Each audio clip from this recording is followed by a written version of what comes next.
नमस्कार आप सभी को, स्वागत है आपका हमारे इस प्लेटफ़ॉर्म पर। आज के इस वीडियो में हम ग्राम पंचायत अधिकारी यानी जो वीपीओ की आपकी परीक्षा होनी है, उसमें एक टॉपिक दिया गया है ई-गवर्नेंस। और आज की इस वीडियो में हम उत्तर प्रदेश से संबंधित ई-गवर्नेंस की परियोजनाएँ पढ़ेंगे। उत्तर प्रदेश में कौन-कौन सी ई-गवर्नेंस से संबंधित योजनाएँ चलाई जा रही हैं, उन सभी के बारे में। इसको पूरा देखिएगा, साथ ही साथ अगर आपको इसकी पीडीएफ चाहिए तो आप हमारे टेलीग्राम चैनल से जुड़ सकते हो। चैनल को सब्सक्राइब करिए, वीडियो को शेयर भी करिए ज़्यादा से ज़्यादा और ठीक है, तो चलिए शुरू करते हैं। आज का जो हमारा टॉपिक है, वो है उत्तर प्रदेश में ई-गवर्नेंस परियोजनाएँ। ई-गवर्नेंस परियोजनाएँ, ठीक है? उत्तर प्रदेश में ई-गवर्नेंस परियोजनाएँ। उत्तर प्रदेश में ई-गवर्नेंस परियोजनाओं के लिए जो शुरुआती कदम उठाए गए हैं, ई-शासन के लिए जो शुरुआती कदम उठाए गए हैं, उनमें से कई सारी योजनाओं के बारे में हम लोग पढ़ेंगे आज। जैसे जनसेवा केंद्र, हालाँकि जनसेवा केंद्र वगैरह के बारे में संक्षिप्त में हमने जब प्रैक्टिस सेट अपने करवाए थे, तो वहाँ पढ़ा था। अब यहाँ थोड़ी डिटेल में चर्चा करेंगे। कॉमन सर्विस सेंटर हो गया, जनसेवा केंद्र हो गया, है ना? जैसे लोकवाणी, ई-सुविधा, तो ये जितनी भी योजनाएँ चलाई जा रही हैं, इन योजनाओं का मेन टारगेट क्या है? उत्तर प्रदेश सरकार के द्वारा चलाई जा रही ई-गवर्नेंस से संबंधित जो योजनाएँ हैं, इनका लक्ष्य क्या है? इनका एक ही लक्ष्य होता है, सरकार के द्वारा जो भी सेवाएँ दी जा रही हैं, वो आम नागरिक यानी कि नागरिकों तक कैसे पहुँचे? और नागरिकों तक पहुँचाने के लिए कौन-कौन से हमें कदम उठाए जाने चाहिए? यानी नागरिकों के द्वार तक पहुँचकर सेवाएँ उपलब्ध कराना इनको, यही इन योजनाओं का लक्ष्य है। फिर से समझो, नागरिकों के द्वार तक पहुँचकर सरकार के द्वारा प्रदान की जाने वाली सेवाएँ उपलब्ध कराना इन नागरिकों को, यही लक्ष्य है इन योजनाओं का। कौन-सी योजनाएँ? जैसे लोकवाणी केंद्र हो गया, ई-सुविधा केंद्र हो गया, ठीक है? इसी कड़ी में सबसे जो पहला हमारा टॉपिक है, हम उसे पढ़ेंगे और वो है एनआईसी। एनआईसी क्या है?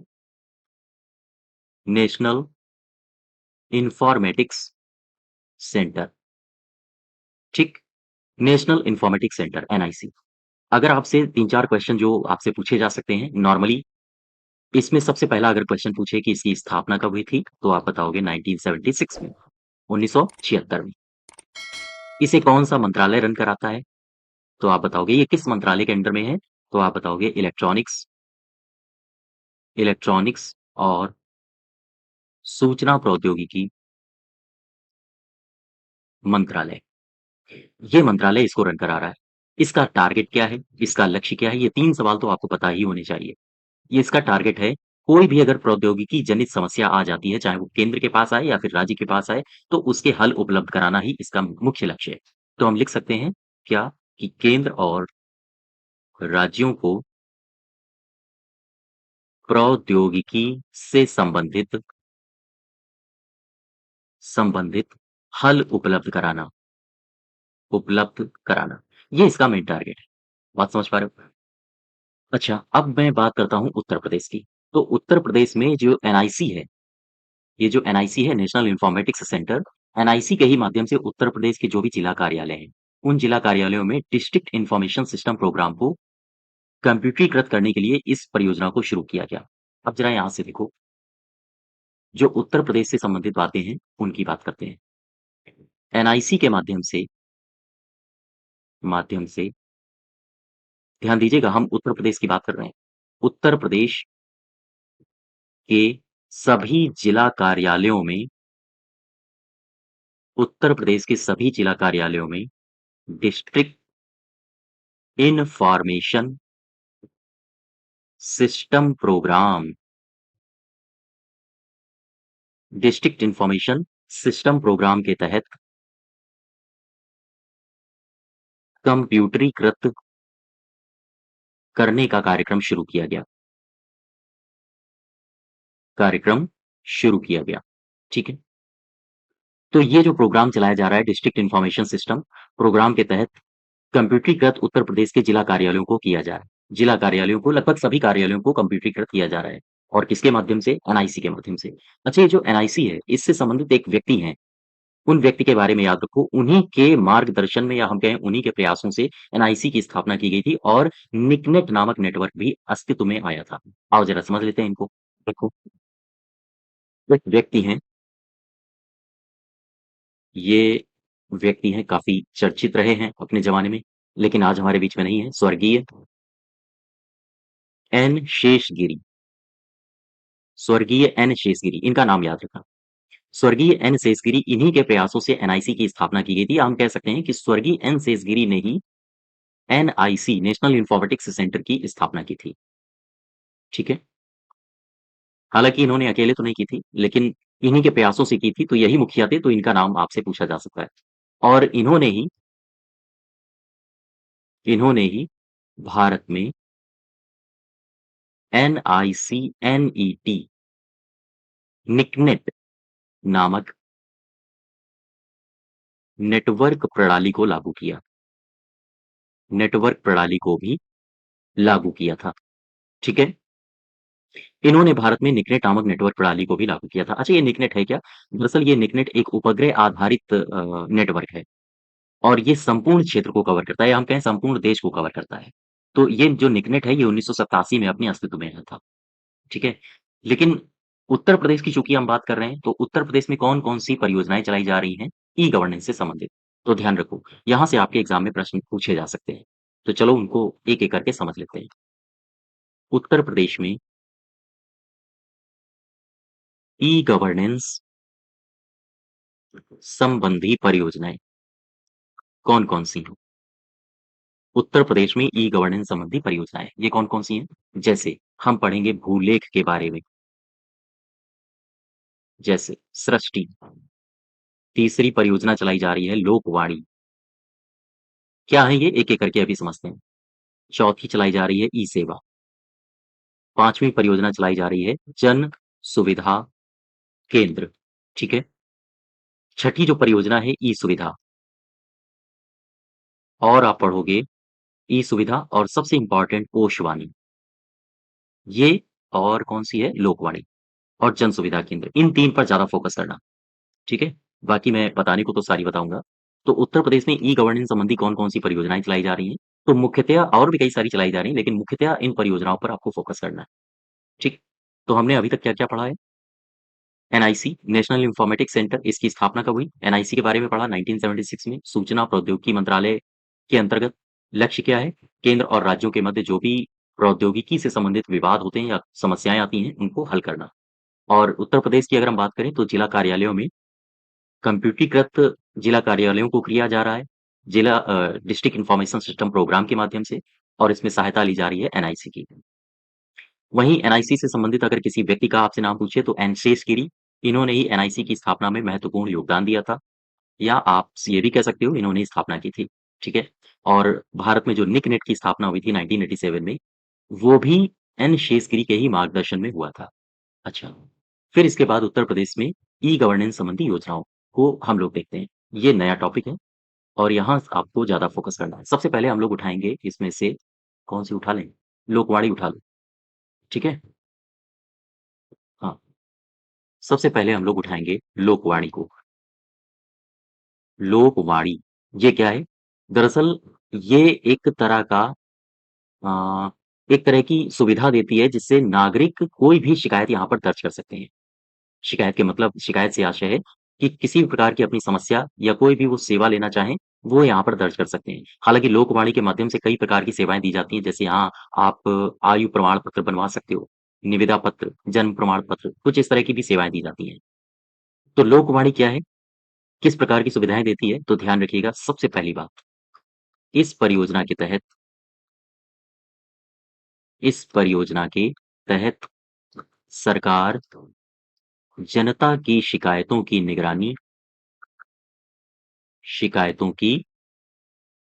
निगरानी और समाधान की ऑनलाइन सुविधा देती है। ऑनलाइन सुविधा देती है। यहाँ से आप बात समझ पाए कि लोकवाणी जो ये परियोजना सरकार के द्वारा चलाई जा रही है, उत्तर प्रदेश सरकार के द्वारा, वो परियोजना इस परियोजना के माध्यम से जनता अगर कोई शिकायत करना चाहे तो ऑनलाइन कर सकती है। साथ ही साथ उनका जो समाधान है, वो भी ऑनलाइन उपलब्ध कराया जाता है। बड़ी बात ये है कि ये जो लोकवाणी कार्यक्रम है या परियोजना है, इसके अंतर्गत कई सारी सेवाएँ दी जा रही हैं सरकार के द्वारा। इसके अंतर्गत सरकारी सेवाएँ जो नागरिकों को दी जा रही हैं, को दी जा रही हैं। कौन-कौन सी हैं सरकारी सेवाएँ जो नागरिकों को दी जा रही हैं इसके अंतर्गत? जैसे मैं बात करूँ, आय प्रमाण पत्र बनवाना है, तो इसके माध्यम से हम बनवा सकते हैं। निविदा प्रमाण पत्र निकलवाना है। तीसरा, जन्म प्रमाण पत्र। इस तरह की सुविधाएँ दी जाती हैं। आम तौर पर वही सुविधाएँ दी जा रही हैं जो ग्रामीण इलाकों में जो ऑनलाइन माध्यम से प्रदान की जाती हैं। ठीक है?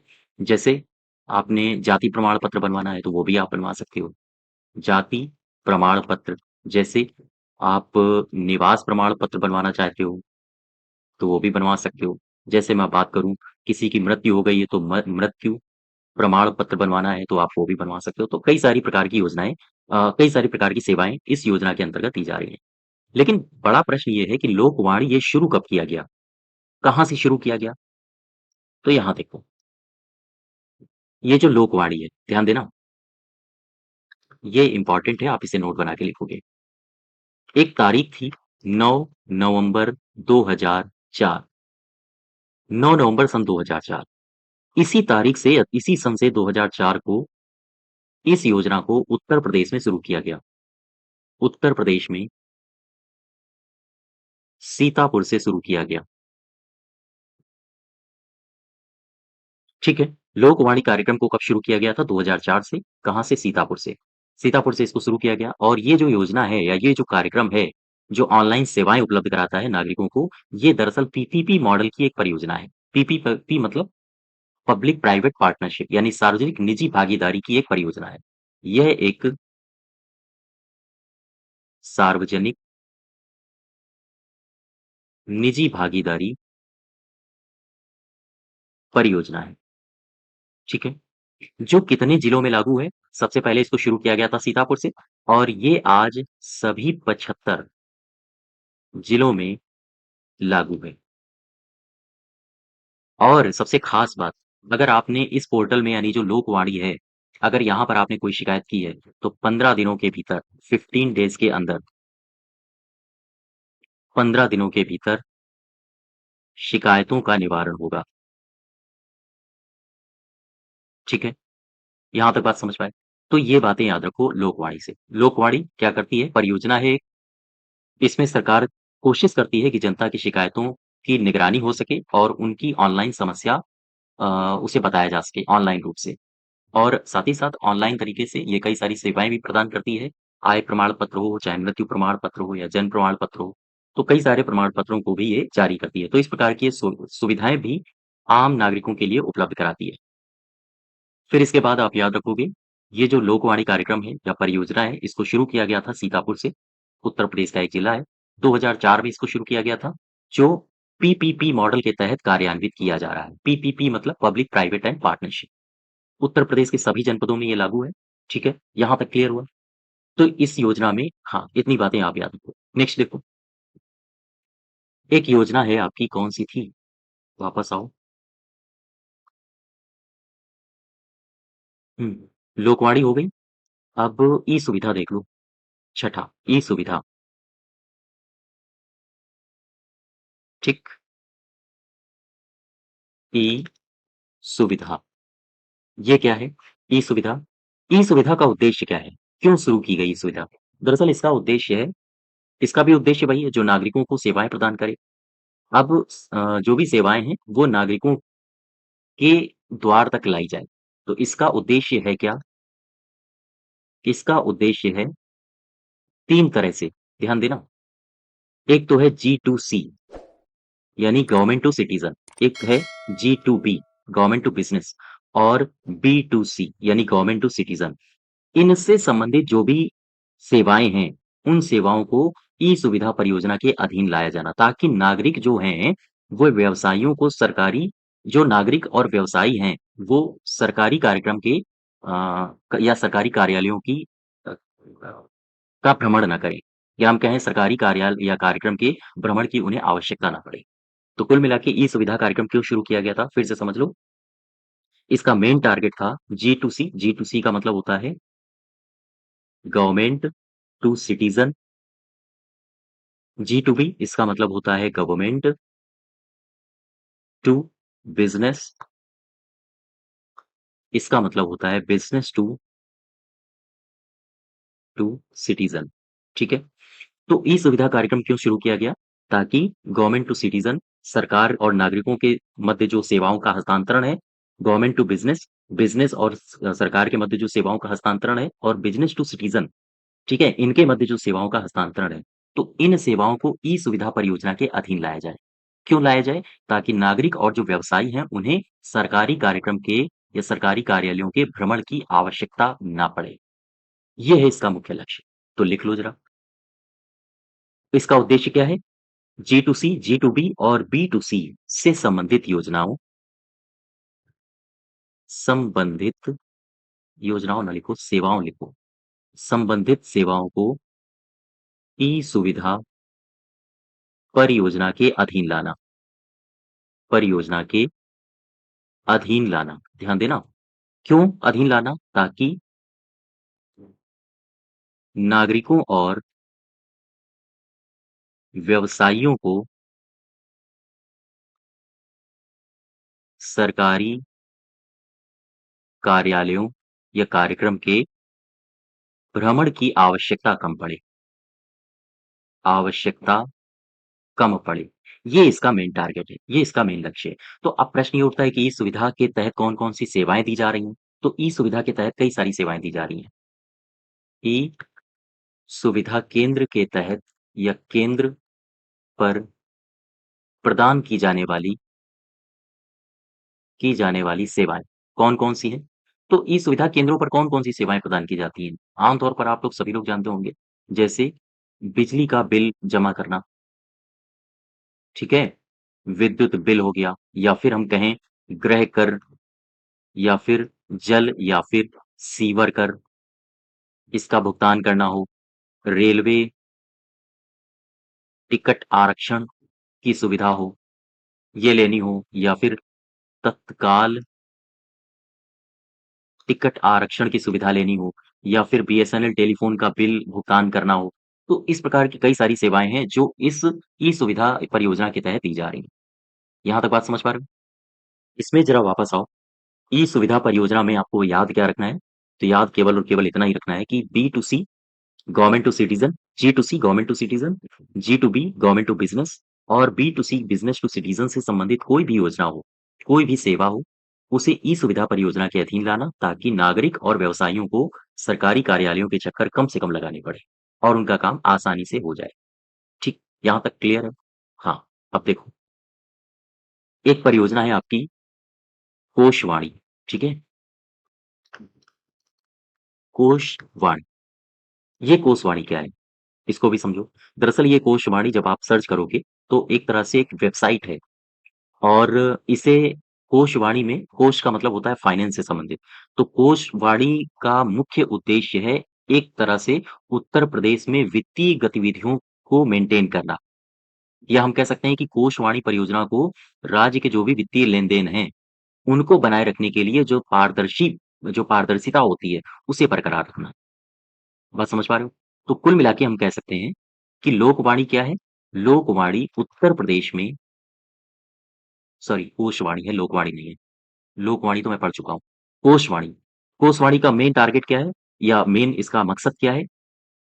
तो कोशवाणी का मुख्य मकसद होता है कि उत्तर प्रदेश में जो वित्तीय गतिविधियाँ हो रही हैं या गतिविधियाँ होती हैं, वित्तीय गतिविधियों का एक तरह से इसे प्रवेश द्वार कहा जाता है। तो आपसे पूछा जाए कि उत्तर प्रदेश में वित्तीय गतिविधियों का प्रवेश द्वार किसे कहा जाता है, तो आप बताओगे कोशवाणी को। कन्फ्यूज़ नहीं होना, लोकवाणी नहीं है। लोकवाणी में क्या था? मैंने आपको लोकवाणी भी बताया था। लोकवाणी में क्या था? लोकवाणी में कई प्रकार की सेवाएँ दी जा रही थी, ठीक है?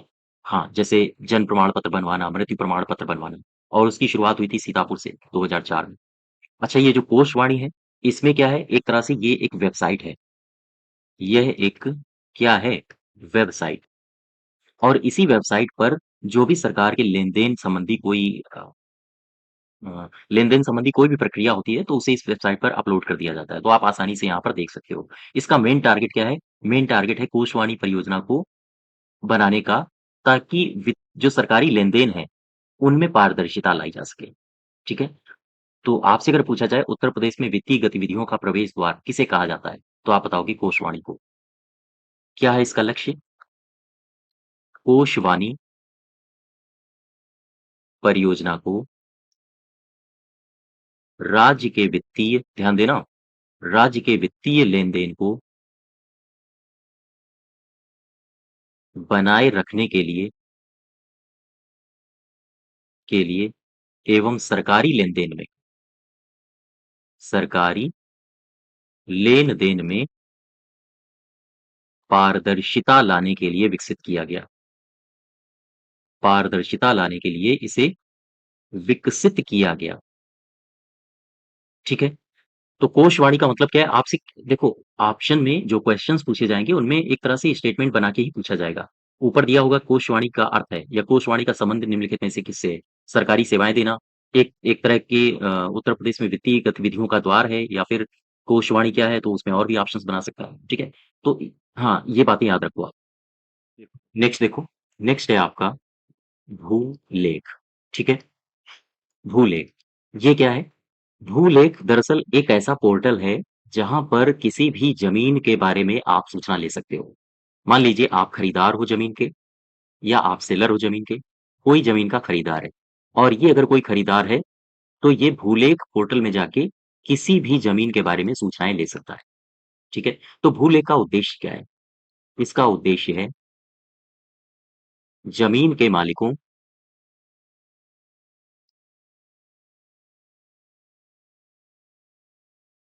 जमीन के मालिकों एवं खरीददारों को खरीदारों को ध्यान दीजिएगा, किसी भी जमीन से संबंधित हर प्रकार की सूचना उपलब्ध कराना, हर प्रकार की सूचना उपलब्ध कराना, ये इसका मेन टारगेट है। बात समझ पा रहे हो?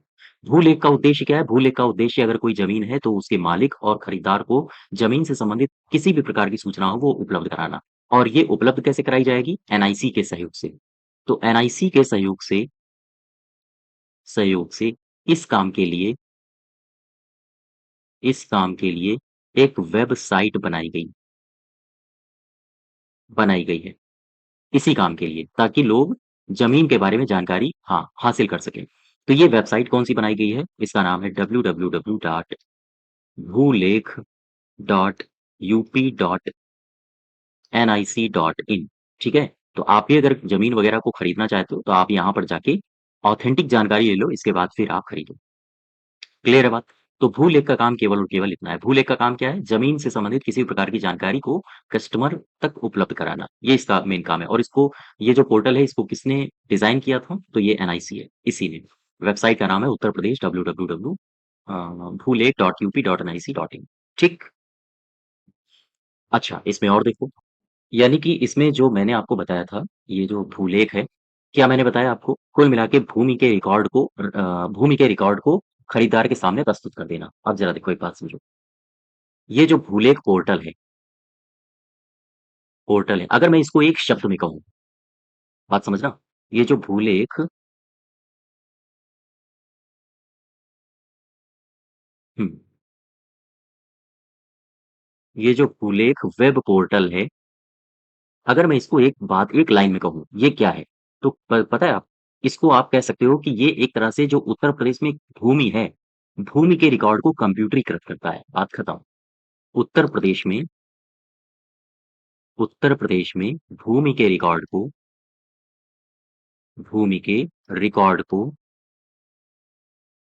कंप्यूटरीकृत करना, यही इसका मुख्य लक्ष्य है, और इसी को आप याद रखोगे। ठीक है?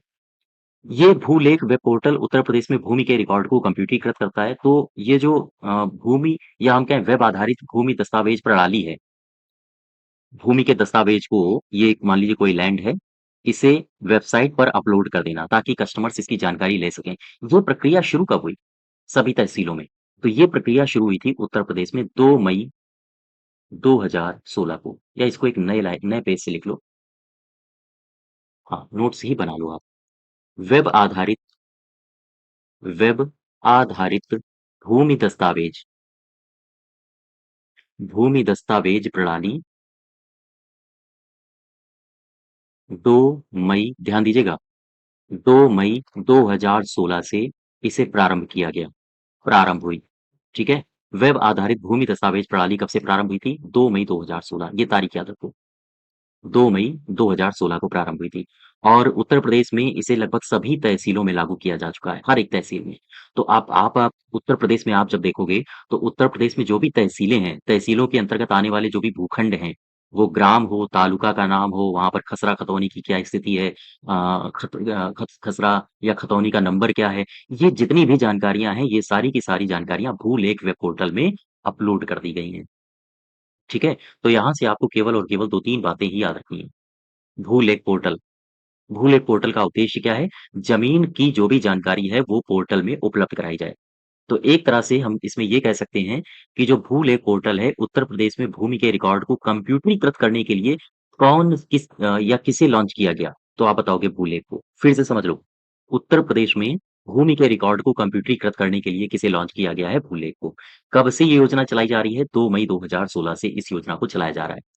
ठीक है? तहसील स्तर पर जितना भी कुछ हो सकता है भूमि से संबंधित मैटर, वो सारा का सारा इस वेबसाइट पर अपलोड कर दिया गया है। चाहे वो तालुका का नाम हो, खसरा-खतौनी हो वहाँ की, खतौनी नंबर हो, कुछ भी हो, सब कुछ तहसील स्तर पे सब कुछ अपलोड है। ठीक है? यहाँ तक। तो 2 मई 2016 ये तारीख आप याद रखिएगा। नेक्स्ट देखो नेक्स्ट देखो सामान्य सेवा केंद्र। सामान्य सेवा केंद्र, ठीक है? सामान्य सेवा केंद्र सीएससी 3.0। तो ये मैं उत्तर प्रदेश के परिप्रेक्ष्य की बात कर रहा हूँ।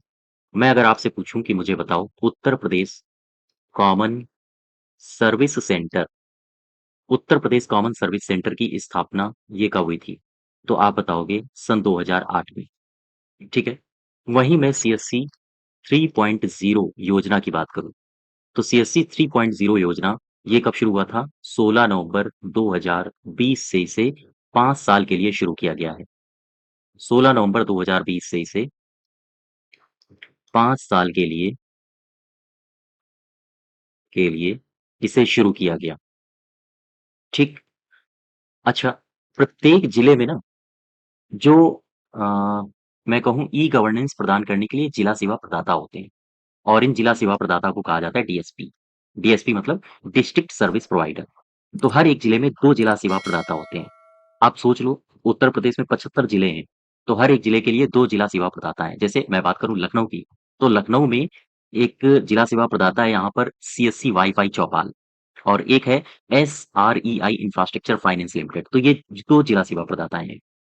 और उत्तर प्रदेश में कोई भी जिला हो, उस जिला में जिला ई-गवर्नेंस सोसाइटी की स्थापना की जाती है और जिला ई-गवर्नेंस सोसाइटी की अध्यक्षता करता है वहाँ का जिला मजिस्ट्रेट। तो खैर ये जिला सेवा प्रदाताएँ हैं, इनके नाम आपसे नहीं पूछा जा सकता है या इतना अंदर तक नहीं जाएगा आपके एग्ज़ाम में। लेकिन हाँ, एक बात आप यहाँ से नोट करिए और लिखिए, जो जिला ई-गवर्नेंस सोसाइटी है, सोसाइटी की अध्यक्षता कौन करता है? ये आपसे पूछा जा सकता है। सोसाइटी की अध्यक्षता करता है जिला मजिस्ट्रेट। ठीक है? फिर से समझो, यूपी कॉमन सर्विस सेंटर की स्थापना यही 3 बातें आपको याद रखनी हैं। यूपी कॉमन सर्विस सेंटर की स्थापना 2008 से, सीएससी 3.0 योजना ये 16 नवंबर 2020 से शुरू हुई है, आगे 5 साल तक जाएगी और जिला ई-गवर्नेंस सोसाइटी इसकी अध्यक्षता कौन करता है? इसकी अध्यक्षता करता है जिला मजिस्ट्रेट। हालाँकि अगर यूपी में जिलों की बात करें, 75 जिलों में हर एक जिले में 2 जिला सर्विस प्रदाताएँ हैं या डिस्ट्रिक्ट सर्विस प्रोवाइडर हैं, जिन्हें डीएसपी कहा जाता है, जो मैंने अभी आपको बताया था। जिनमें हर एक जिले में अलग-अलग है। लखनऊ की आप चाहो तो याद कर सकते हो। लखनऊ में एक जिला सर्विस प्रदाता है जिसे कहा जाता है सीएससी वाई-फाई चौपाल। एक है एसआरईआई इंफ्रास्ट्रक्चर फाइनेंस लिमिटेड, ठीक है? तो ये जिला सर्विस प्रदाताएँ हैं। लेकिन इनके 75 हैं, 150 नाम कौन याद रखेगा? तो यहाँ से हाँ, कम संभावना बनती है कि एग्ज़ाम में प्रश्न आए। ठीक है? यहाँ तक क्लियर हुआ? तो इसमें हाँ, जन सेवा केंद्र में उत्तर प्रदेश से ये बातें हैं जो आपको याद रखनी है। अब नेक्स्ट देखो, ई डिस्ट्रिक्ट योजना, ई डिस्ट्रिक्ट योजना, ठीक है?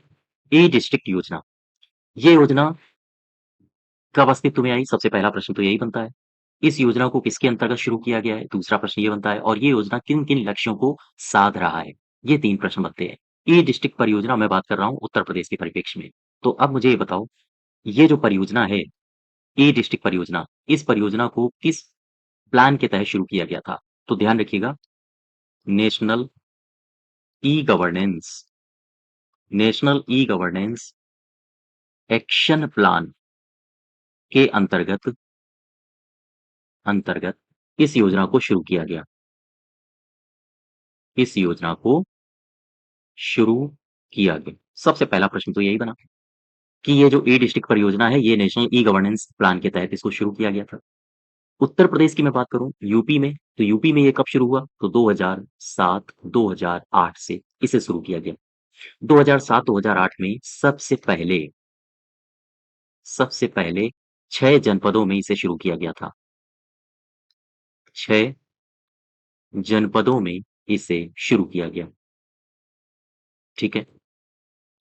जो ये 6 जनपद थे, ये आपसे नाम पूछे जा सकते हैं। ई डिस्ट्रिक्ट परियोजना को 6 कौन से जनपदों में शुरू किया गया था? तो आप बताओगे, सबसे पहला है सीतापुर, रायबरेली, गोरखपुर, सुल्तानपुर, सुल्तानपुर के बाद गाजियाबाद, फिर है गौतम बुद्ध नगर। ठीक है? तो ये टोटल 6 जनपद हैं, जहाँ पर ई डिस्ट्रिक्ट परियोजना सबसे पहले शुरू हुई थी 2007-2008 में। अगर आपसे एग्ज़ैक्ट तारीख भी पूछ दें, तो 15 दिसंबर 2008 में इसको शुरू किया गया था। ठीक है? 15 दिसंबर 2008 को। और ये कहाँ-कहाँ हुआ था? आपसे अगर इस तरह से पूछे कि निम्नलिखित में से सबसे पहले ई डिस्ट्रिक्ट परियोजना किन जिलों में शामिल नहीं हुई थी? तो ये 6 जिले आपको याद करने पड़ेंगे। सीतापुर, रायबरेली, गोरखपुर, सुल्तानपुर, गाज़ियाबाद और गौतम बुद्ध नगर। यहाँ पर ये पहले शुरू हुई थी। और इसके तहत अगर हम वर्तमान की बात करें, तो हालाँकि अलग-अलग आपको बुक्स में अलग-अलग जानकारियाँ मिल सकती हैं, लेकिन आप ऑफ़िशियल डेटा या ऑफ़िशियल साइट में जब जाओगे, तो वहाँ पर साफ-साफ वर्णित है कि वर्तमान में जो ई डिस्ट्रिक्ट पोर्टल है, ई डिस्ट्रिक्ट पोर्टल के तहत 38 विभागों की 271 शासकीय सेवाएँ इंटरनेट के माध्यम से आम जनमानस को दी जा रही हैं। ठीक है? यहाँ तक क्लियर हुआ? तो ख़ैर वो योजनाएँ आप मत याद रखो, कौन-कौन सी योजनाएँ दी जा रही हैं, कौन-कौन सी सेवाएँ दी जा रही हैं, वो मैटर नहीं करता है। लेकिन हाँ, इतना आप ज़रूर याद रखिए, ई डिस्ट्रिक्ट परियोजना उत्तर प्रदेश में क्या अस्तित्व रखती है, तो उत्तर प्रदेश में सबसे पहले इसे 6 जिलों में शामिल किया गया था या शुरू किया गया था। कौन-कौन से 6 जिले थे जिनको इस योजना की जद में लाया गया? सीतापुर, रायबरेली, गोरखपुर, सुल्तानपुर, गाज़ियाबाद और गौतम बुद्ध नगर। 2007-8 में इसे शुरू किया गया था। अगर एग्ज़ैक्ट डेट पूछ दे, तो दिसंबर 2008 है। ठीक है? हाँ, तो ये ई डिस्ट्रिक्ट परियोजना है जो कि उत्तर प्रदेश से संबंधित है और इसे national e governance action plan के अंतर्गत शुरू किया गया था। इसके तहत कई सारी योजनाएँ हैं जो नागरिकों के माध्यम तक पहुँचाई जा रही हैं। सॉरी, नागरिकों के पास तक पहुँचाई जा रही हैं इंटरनेट के माध्यम से। ठीक है? अब ज़रा नेक्स्ट देखो। एक आपने पढ़ा होगा, उमंग ऐप। उमंग ऐप, ये क्या है? उमंग ऐप, तो ये एक तरह से एप्लीकेशन है, ऐप है जो भारत सरकार के द्वारा लॉन्च किया गया है। ये एक ऐसा ऐप है जो कई सारी सेवाएँ देता है एक ही मोबाइल ऐप में या एक ही मोबाइल पर। ठीक है? इसमें कौन-कौन सी सेवाएँ दी जाती हैं? तो इसमें कई सारी सेवाएँ दी जा रही हैं। जैसे बहुत सारे, मैं अगर नाम आपको लेना चाहूँ, तो उसमें मौसम विभाग संबंधी जानकारी को हाल ही में जोड़ा गया है। लेकिन उमंग ऐप से जो फैक्ट्स हो सकते हैं, जो आपके एग्ज़ाम में पूछे जा सकते हैं, वो कौन-कौन हो सकते हैं? देखो, प्रधानमंत्री ने प्रधानमंत्री ने प्रधानमंत्री कौन है हमारे? मोदी जी, अभी फिर बन गए हैं। प्रधानमंत्री ने वर्ष 2017 में उमंग ऐप लॉन्च किया। ठीक है?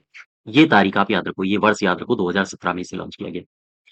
अच्छा, ये है क्या? दरअसल ये भारत का ऑल इन वन सिंगल एकीकृत पोर्टल है या एप्लीकेशन है, जो मल्टी प्लेटफ़ॉर्म उपलब्ध कराता है, बहुभाषी है, मल्टी सर्विस देता है। इस तरह का ये है मोबाइल एप्लीकेशन। यह एक मोबाइल ऐप है, जो क्या करता है?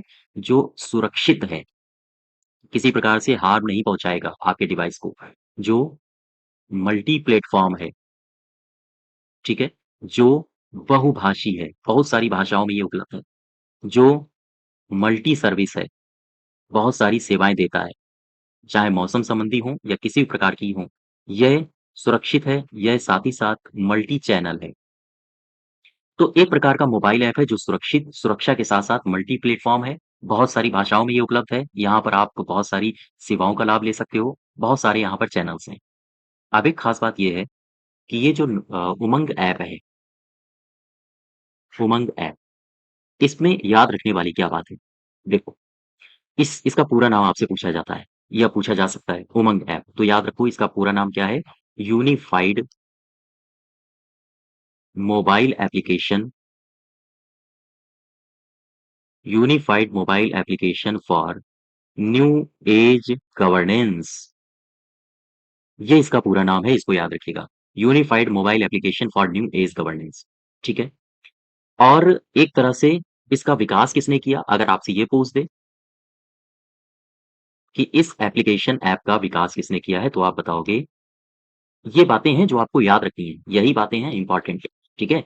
मैंने पीछे जो आपको बताया है, ये सारी बातें तो आपको केवल और केवल समझने के लिए। जब आप कहीं मेंस लिख रहे होते हो ई गवर्नेंस के ऊपर, तो उस समय उस दौरान ये सारी बातें आपके लिए अनिवार्य होती हैं कि आपके दिमाग में ये सारी बातें रहें कि ये बहुभाषी है, मल्टी सर्विस देता है, वगैरह-वगैरह। लेकिन जब आप वन डे एग्ज़ाम की तैयारी कर रहे हो, तो फिर ये केवल और केवल समझने वाली बातें होती हैं। ये दिमाग में बैठाने वाली नहीं है। हाँ, दिमाग में कौन है? जो फैक्ट्स हो सकते हैं, जैसे ये इम्पोर्टेंट है। प्रधानमंत्री ने इसको जारी किया 2017 में। अब यहाँ मैं जो लिख रहा हूँ, वो वन डे एग्ज़ाम्स के लिए ज़रूरी है, ठीक है? इसका पूरा नाम, इसे किसने विकसित किया, तो ये भी आपको वन डे एग्ज़ाम्स के लिए तैयार रखना है। कौन है? ज़रा इनका मंत्रालय बताओ मुझे। इलेक्ट्रॉनिक्स और इलेक्ट्रॉनिक्स और सूचना प्रौद्योगिकी, सूचना प्रौद्योगिकी मंत्रालय। अच्छा, इलेक्ट्रॉनिक्स और सूचना प्रौद्योगिकी मंत्रालय एक तो ये है, और इसने किसके सहयोग से शुरू किया है? इसने किसका सहयोग लिया है? साथ ही साथ इसके साथ है कौन है? हाँ, राष्ट्रीय ई-गवर्नेंस प्रभाग। इन दोनों ने इसकी शुरुआत की है, इसका विकास किया है। ध्यान दीजिए, इस मंत्रालय ने इस उमंग ऐप के विकास में योगदान दिया है। साथ ही साथ राष्ट्रीय ई-गवर्नेंस प्रभाग ने भी इसके विकास में योगदान दिया है। तो अब एक बात बताओ मुझे, एक शॉर्ट बताओ जो मैं पीछे से आपको बताते हुए आया हूँ। ये सारी बातें मैंने आपको बताई। यहाँ से अगर आपसे पूछा जाए उमंग एप्लीकेशन क्या है, तो आप एक लाइन में क्या बताओगे? आप बताओगे ये अखिल भारतीय यानी ऑल इंडिया की जो सर्विसेज़ हैं, अखिल भारतीय जो ई-शासन सेवाएँ हैं, उनको उन सेवाओं तक नागरिकों की पहुँच स्थापित करने के लिए एक मंच मात्र है। फिर से समझो, मैं अगर आपसे एक लाइन में पूछूँ उमंग ऐप क्या है? तो आप क्या कहोगे? जो ई-शासन के लिए सेवाएँ दी जा रही हैं, Akhil Bharatiya, all India level पर, तो उन सेवाओं तक पहुँचने के लिए एक प्लेटफ़ॉर्म है, एक मंच है, उमंग ऐप। बस दैट्स इट। ठीक है? क्लियर हुआ? तो यहाँ से आपको हाँ, यही 2-3 बातें याद रखनी है। फर्स्ट, दूसरा और तीसरा। ठीक है? इसके अलावा जब अगर स्टेटमेंट्स में आ जाए, तो आप इस तरह की जो मैंने बातें बताई हैं, वो भी ध्यान रखो। अब एक नेक्स्ट देखो, डिजिटल लॉकर। डिजिटल लॉकर ये क्या है? डिजिटल लॉकर क्या है? दरअसल जो डिजिटल लॉकर है, ये डिजिटल इंडिया कार्यक्रम के तहत इसको शुरू किया गया था। और डिजिटल लॉकर में आप करते क्या हो कि जैसे आपकी सपोज़ करो कोई मार्कशीट है, ठीक है? ये मार्कशीट है आपकी। इस मार्कशीट को आप डिजिटल लॉकर में, यानी कि अपने जो दस्तावेज़ हैं, दस्तावेज़ और प्रमाण पत्रों के भंडारण का आप साझाकरण करते हो, और इसे एक क्लाउड आधारित प्लेटफ़ॉर्म में आप इसको इंस्टॉल कर देते हो। इंस्टॉल का मतलब है आप इसको अपलोड कर देते हो, ठीक है? और ये जो आपने अपलोड किया है डॉक्यूमेंट अपना, ये डॉक्यूमेंट ठीक उसी प्रकार ट्रीट किया जाएगा, चूँकि ये सॉफ्ट कॉपी हो गई ना अब तो। अब ये सॉफ्ट कॉपी हो गई, तो ये जो सॉफ्ट कॉपी है, ठीक उसी प्रकार ट्रीट की जाएगी जैसी हार्ड कॉपी ट्रीट की जाती है।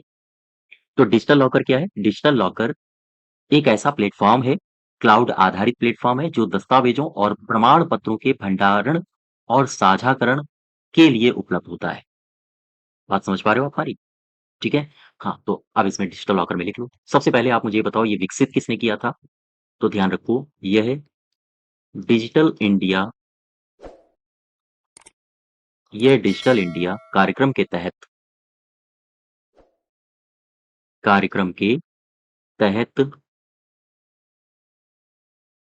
इलेक्ट्रॉनिक्स और आईटी मंत्रालय की एक प्रमुख पहल है। इलेक्ट्रॉनिक्स और आईटी मंत्रालय की यह एक पहल है। यहाँ तक क्लियर है? अच्छा, क्या होता है इसमें?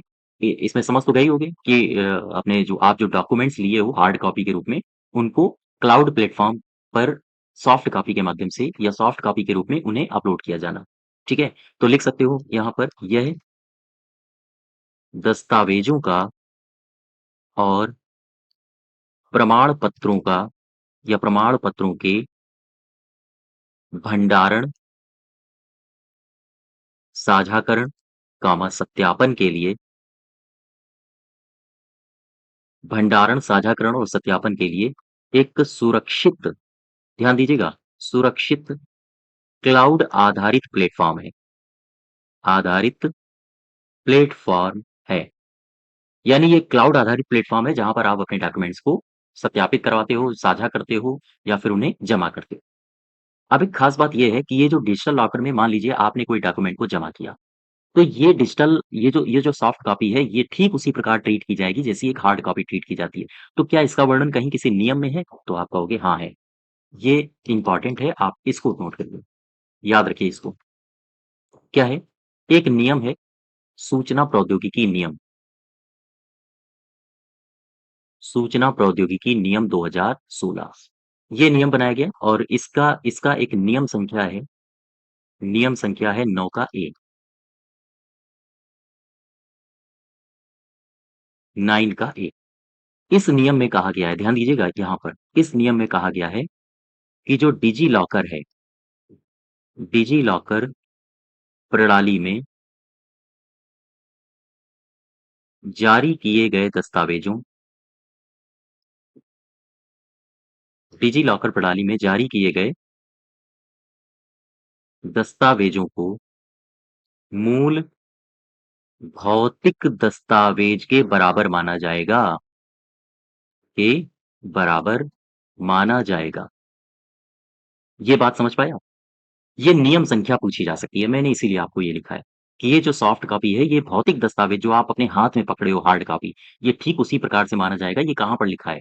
तो सूचना प्रौद्योगिकी नियम 2016 के नियम संख्या 9 के 1 में लिखा है, ठीक है? कि डिजिटल प्रणाली में जो भी जारी किए गए दस्तावेज होते हैं, वो मूल भौतिक दस्तावेज की तरीके से ही माने जाते हैं।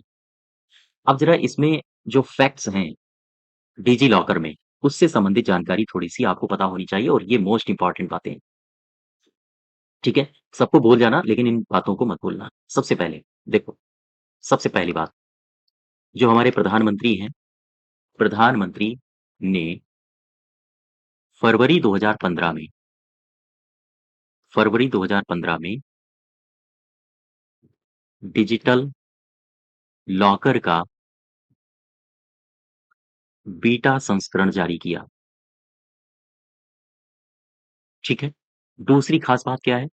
ये जो डिजी लॉकर है,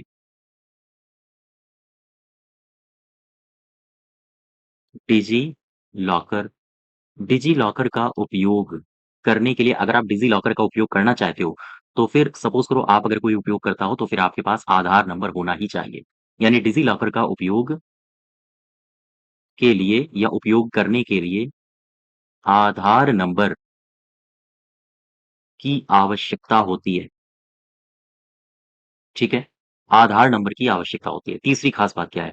मान लीजिए कोई एक डिजी लॉकर में क्लाउड स्टोरेज आपको मिला, कि भाई ठीक है, ये है आपका क्लाउड स्टोरेज और यहाँ पर आप अपने डेटा को रखिए। आप अपनी सर्टिफ़िकेट, मार्कशीट्स को रखिए।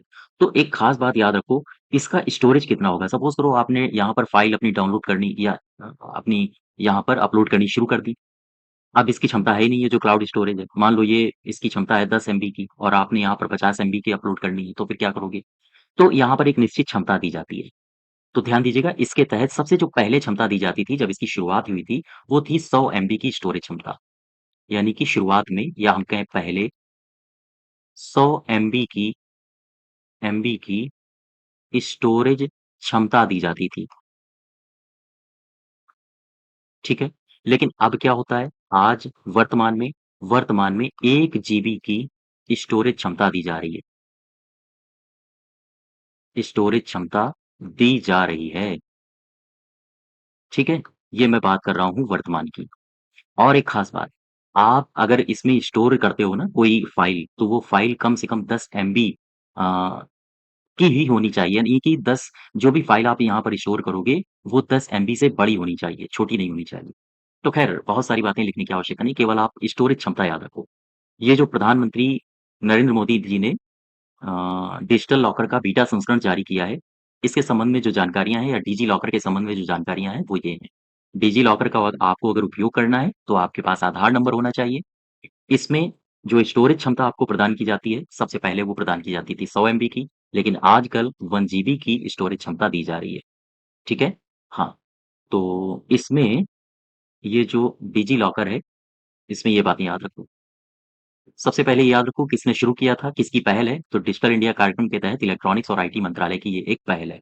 और ये एक क्लाउड आधारित प्लेटफ़ॉर्म है, जहाँ पर आप अपने डॉक्यूमेंट्स को बार-बार इंस्टॉल आ रहा है, अपलोड कर सकते हो, ठीक है? और ये जो आपकी सॉफ्ट कॉपी बनेगी इसमें, वो ठीक उसी प्रकार ट्रीट की जाएगी जैसी ट्रीट की जाती है आपकी हार्ड कॉपी। वो कहाँ पर लिखा है? तो सूचना प्रौद्योगिकी नियम 2016 के नियम संख्या 9A में। क्लियर है बात? और बीटा संस्करण कब जारी किया गया? 2015 में। क्या चाहिए? आधार नंबर चाहिए और आज कितनी स्टोरेज क्षमता दी जा रही है उस क्लाउड में? 1 जीबी की। यहाँ तक क्लियर है? हाँ, नेक्स्ट देखो। यूपीएसडब्ल्यूएएन इसके बारे में समझो। इसे कहा जाता है उत्तर प्रदेश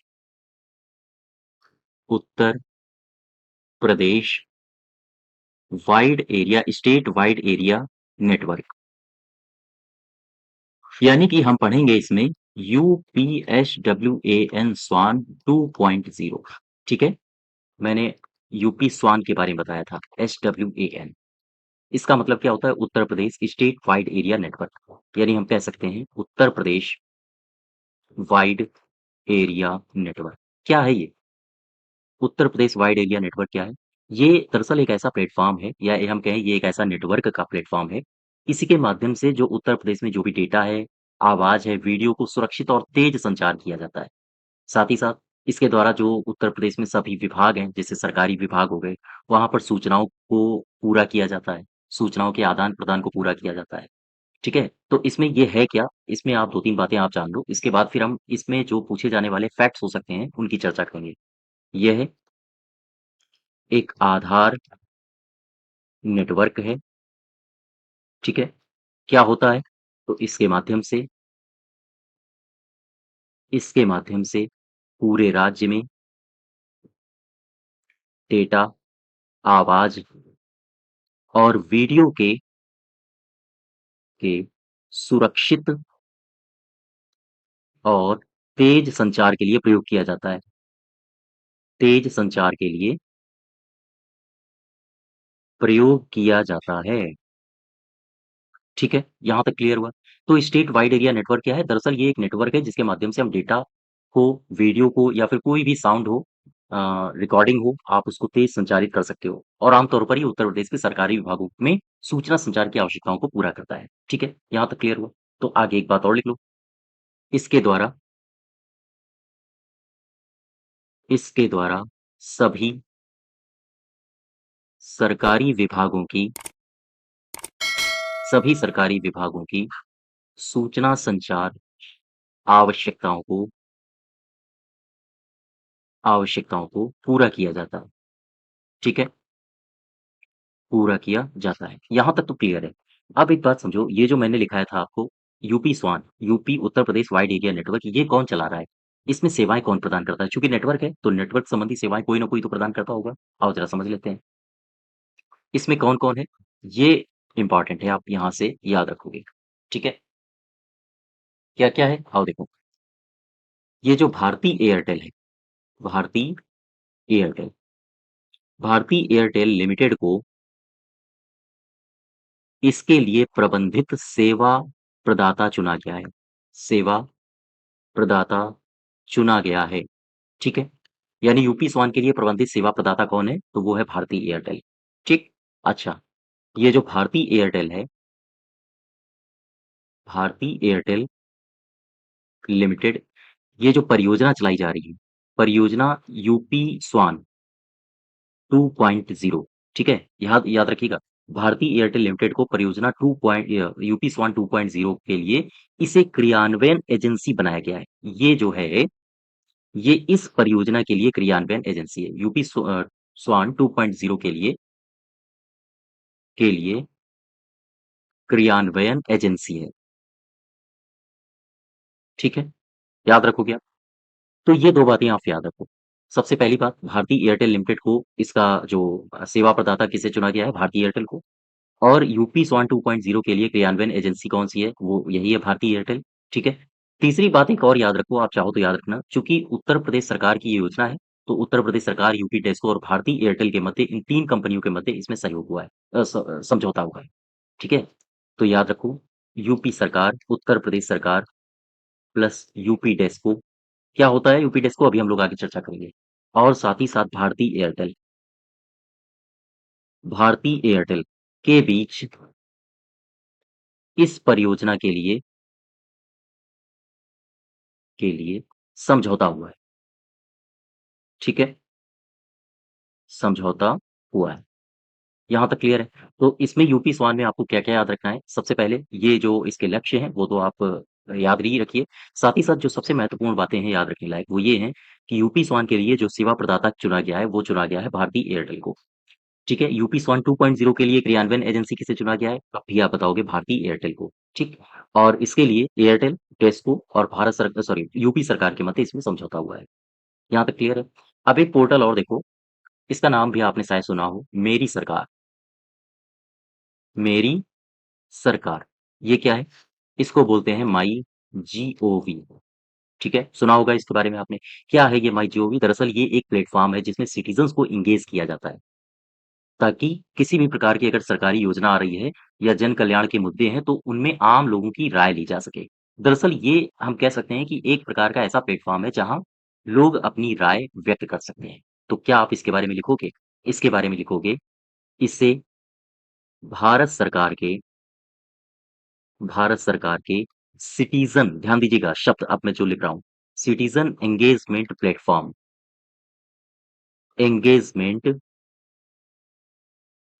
प्लेटफ़ॉर्म के रूप में स्थापित किया गया। प्लेटफ़ॉर्म के रूप में स्थापित किया गया। ठीक है? यहाँ तक क्लियर हुआ? अच्छा, सिटीज़न एंगेजमेंट प्लेटफ़ॉर्म के रूप में स्थापित तो किया गया है, सिटीज़न्स इसमें एंगेज भी बहुत सारे करते हैं। लेकिन क्यों करते हैं? क्या लक्ष्य है? ताकि यह जो प्लेटफ़ॉर्म है, यह प्लेटफ़ॉर्म जनहित और कल्याण के कल्याण से जो जुड़े मुद्दे होते हैं, कल्याण से जुड़े मुद्दे या विषयों के बारे में या विषयों पर के बारे में ही लिख लो आप, के बारे में लोगों की राय लेता है, ठीक है? तो कुल मिला के ये है क्या माई जीओवी है एक प्लेटफ़ॉर्म जिसमें आम नागरिक आते हैं, किसी भी कल्याणकारी कोई योजना बनाई जा रही है, भारत का उत्थान कैसे होगा, इन सब के बारे में ये अपनी राय व्यक्त करते हैं। तभी इसमें कहा गया है कि इसे भारत सरकार का सिटीज़न एंगेजमेंट प्लेटफ़ॉर्म कहा जाता है, ठीक है? माई गॉव यानी माई मेरी सरकार को। अच्छा, अब यहाँ से आपसे 2-3 बातें हैं या एक ही बात है जो आपको पता होनी चाहिए। ये जो प्लेटफ़ॉर्म है ये कब शुरू किया गया? तो सबसे पहले आप जानो इसकी शुरुआत कब हुई? इसकी शुरुआत इसकी शुरुआत की किसने? तो प्रधानमंत्री जी ने की। प्रधानमंत्री ने 2014 में की थी, 26 जुलाई को, ठीक है? ये तारीख आप याद इसकी जो शुरुआत की थी प्रधानमंत्री नरेंद्र मोदी जी ने 26 जुलाई 2014 को की थी ठीक है? साथ ही साथ इसमें एक बात और याद रखो, इस पूरे के पूरे प्लेटफ़ॉर्म को कितनी भाषाओं में उपलब्ध कराया जा रहा है?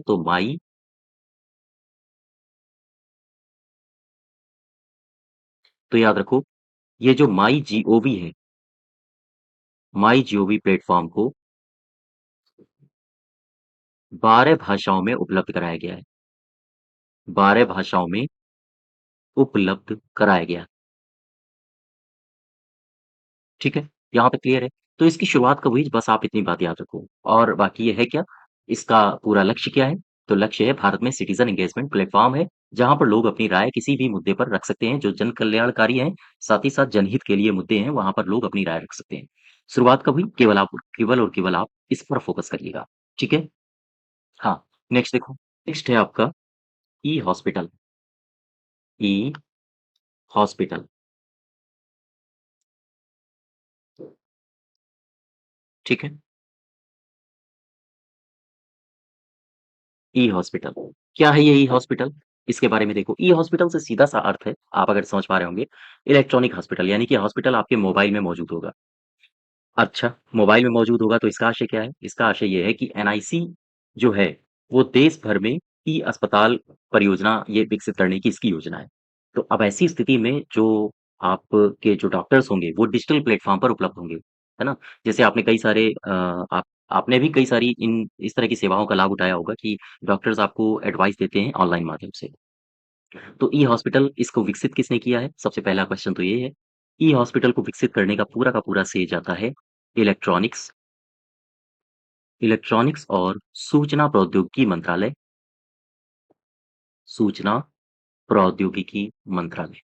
ठीक है? साथ ही साथ या हम कहें सूचना प्रौद्योगिकी मंत्रालय की यह डिजिटल इंडिया की पहल है। डिजिटल इंडिया की एक पहल है और इसी पहल के रूप में एनआईसी ने ई-हॉस्पिटल, ई-ब्लड बैंक या फिर ऑनलाइन पंजीकरण प्रणाली एप्लीकेशंस इनको सबको विकसित किया है। तो हम कह सकते हैं ई-हॉस्पिटल क्या है? ई-हॉस्पिटल इलेक्ट्रॉनिक्स और सूचना प्रौद्योगिकी मंत्रालय की डिजिटल इंडिया की एक पहल है। अच्छा, ये पहल है तो इसी आधार पर एनआईसी ने विकसित किया है। इसी आधार पर एनआईसी ने क्या-क्या विकसित किया है? देखो, क्या-क्या विकसित किया है? सबसे पहले ई-हॉस्पिटल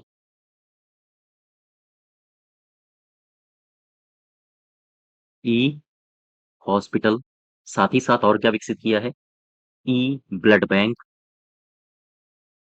और क्या विकसित किया है? विकसित किया है ऑनलाइन पंजीकरण प्रणाली, ठीक है?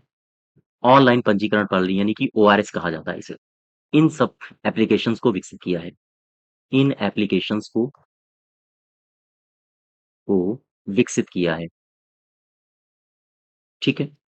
तो ई-हॉस्पिटल क्या है? दरअसल ये एक डिजिटल इंडिया की पहल है जो कि इलेक्ट्रॉनिक्स और सूचना प्रौद्योगिकी मंत्रालय के विचार से या हम कहें इसके अगुवाई में इसको विकसित किया गया है।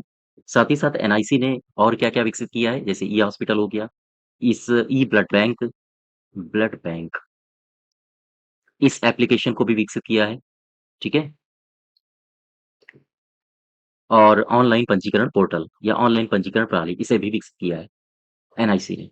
अच्छा, अब ये क्वेश्चन ये आया कि ये जो ऑनलाइन पंजीकरण प्रणाली है, इसका विकास कब हुआ? तो आप यहाँ से फैक्ट्स लिखते जाओ, जो आपसे पूछे जा सकते हैं। मैं बात ओआरएस पोर्टल की कर रहा हूँ। ओआरएस पोर्टल का उद्घाटन ये कब हुआ? 1 जुलाई 2015, ठीक है? किसने किया? प्रधानमंत्री जी ने इसका उद्घाटन किया। यहाँ तक क्लियर है? अच्छा, अब इसमें ये मुझे बताओ इम्पोर्टेंट क्या बात है? एक बात इम्पोर्टेंट है इसमें जो आपको पता होनी चाहिए। कौन-सी है? जैसे ये जो ई-हॉस्पिटल है, ई-हॉस्पिटल ई-हॉस्पिटल एप्लीकेशन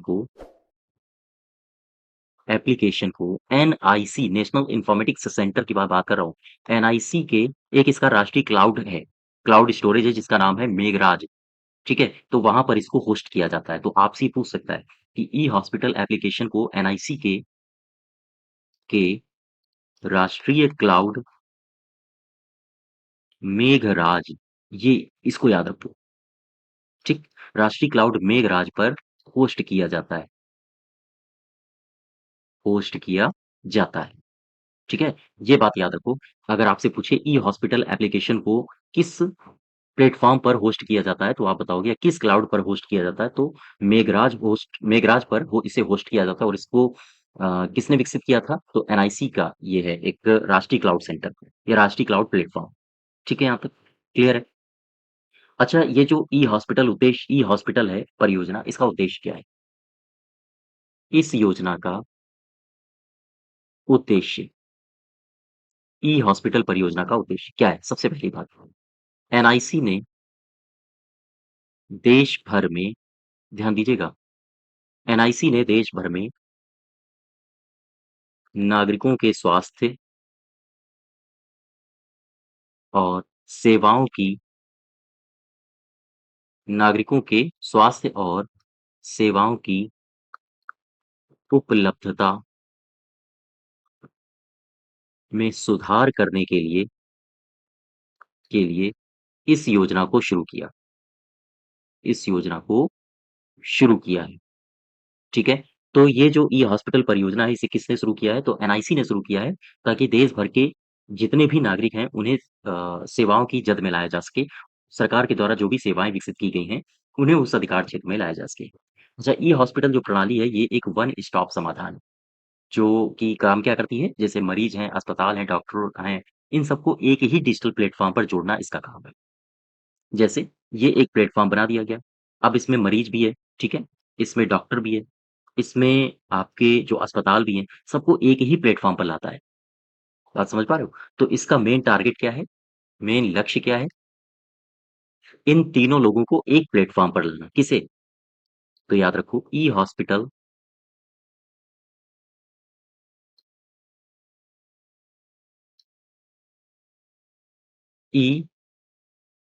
ई-हॉस्पिटल प्रणाली एक क्या है? One stop centre, one stop हम कह सकते हैं समाधान, वन स्टॉप समाधान। अच्छा, करती क्या है? जो मरीजों को कामा अस्पताल को, ठीक है? या फिर डॉक्टर्स को एक ही डिजिटल प्लेटफ़ॉर्म पर जोड़ता है। एक ही डिजिटल प्लेटफ़ॉर्म पर जोड़ता है। ये बातें हैं जो आपको याद रखनी है। ई-हॉस्पिटल क्या करता है? ई-हॉस्पिटल एक तरह का प्लेटफ़ॉर्म है जो मरीजों को, अस्पतालों को और डॉक्टर्स को एक ही स्थान पर ये जोड़ने का काम करता है। ठीक है? अब इसी में एक आपने देखा था ई रक्तकोष, ई-हॉस्पिटल बन गया ई रक्तकोष यानी ई ब्लड बैंक। ये क्या है? आओ इसको समझ लेते हैं। ई ब्लड बैंक, ठीक? ये क्या है? दरअसल ये एक हम कह सकते हैं कि रक्त बैंक प्रणाली है। और इसका उद्घाटन हुआ था लगभग वही 2016 के आसपास। अ, ठीक है? तो ई-ब्लड बैंक है क्या? आप मुझे ये बताओ सबसे पहले। तो केंद्रीयकृत यह एक केंद्रीकृत रक्त बैंक प्रणाली है। यह एक केंद्रीकृत कृत रक्त बैंक प्रणाली है। दूसरी सबसे खास बात अगर आपसे पूछा जाए कि इसका उद्घाटन कब हुआ? तो आप बताओगे 7 अप्रैल 2016 को। ठीक है? इसका उद्घाटन हुआ 7 अप्रैल 2016 और क्यों इसका उद्घाटन किया गया? क्यों बनाया गया? ताकि रक्त बैंकों का स्वचालन स्पष्ट रूप से किया जा सके। तो केवल और केवल आप इस बात को याद रखो, बाकी इसको तो आप जब भी ऑप्शन में आएगा तो आप कर ही लोगे। तो ई ब्लड बैंक क्या है? इसका उद्घाटन कब हुआ? 7 अप्रैल 2016 को। ये आपके लिए महत्वपूर्ण है, ठीक है? रक्त बैंकों के स्वचालन के लिए इसका उद्घाटन किया गया है।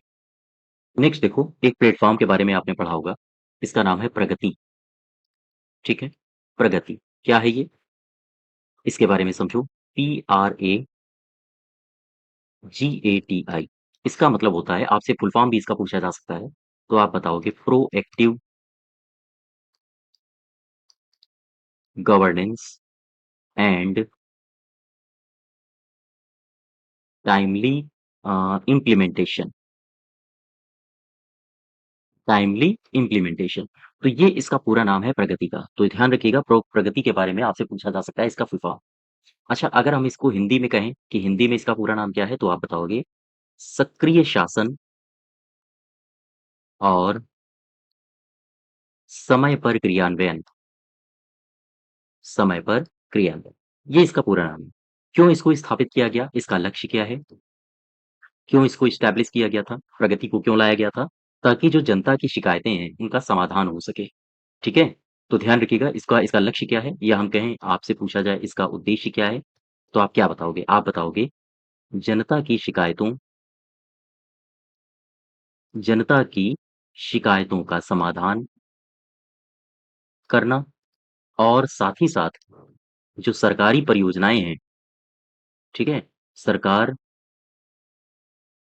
परियोजनाओं की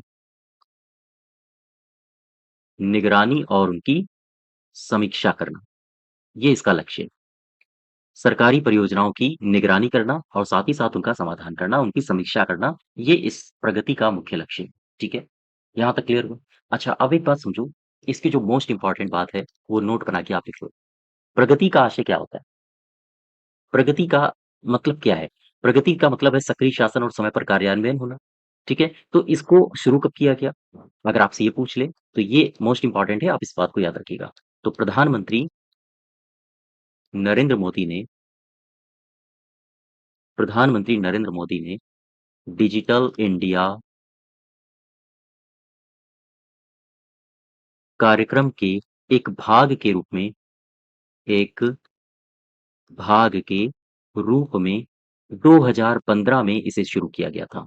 2015 में इसे शुरू किया था। ठीक है? तो ये वर्ष याद रखो, ये प्रगति कब लॉन्च किया गया था? प्रगति लॉन्च किया गया था 2015 में। ठीक है? यहाँ तक। तो एक तरह से हम इसको क्या कह सकते हैं प्रगति को? प्रगति में जनता अपनी शिकायतों को समाधान करती है, सरकारी परियोजनाओं की निगरानी की जाती है, अर्थात हम कह सकते हैं कि प्रगति जो है, वो एक बहुउद्देशीय संवाद मूलक प्लेटफ़ॉर्म है। ये कह सकते हैं, बहुत सारे उद्देश्यों को इसमें साधा जा रहा है, जैसे जनता की शिकायतें लेना, सरकारी परियोजनाओं की निगरानी करना, सरकारी परियोजनाओं की समीक्षा करना, तो बहुउद्देशीय है, ठीक? और दूसरा संवाद मूलक है, जनता से आपस में संपर्क स्थापित करते रहना। तो हम इसमें क्या लिख सकते हैं? अर्थात ये कथन कारण में पूछे जा सकते हैं कि प्रगति एक बहुउद्देशीय संवाद मूलक प्लेटफ़ॉर्म है, नीचे कारण दिया होगा, जो इसके उद्देश्य हैं वो दे सकता है, ठीक है? इस तरह से क्वेश्चन्स पूछे जाते हैं, तो आप इनको थोड़ा-सा विस्तृत करके पढ़िए।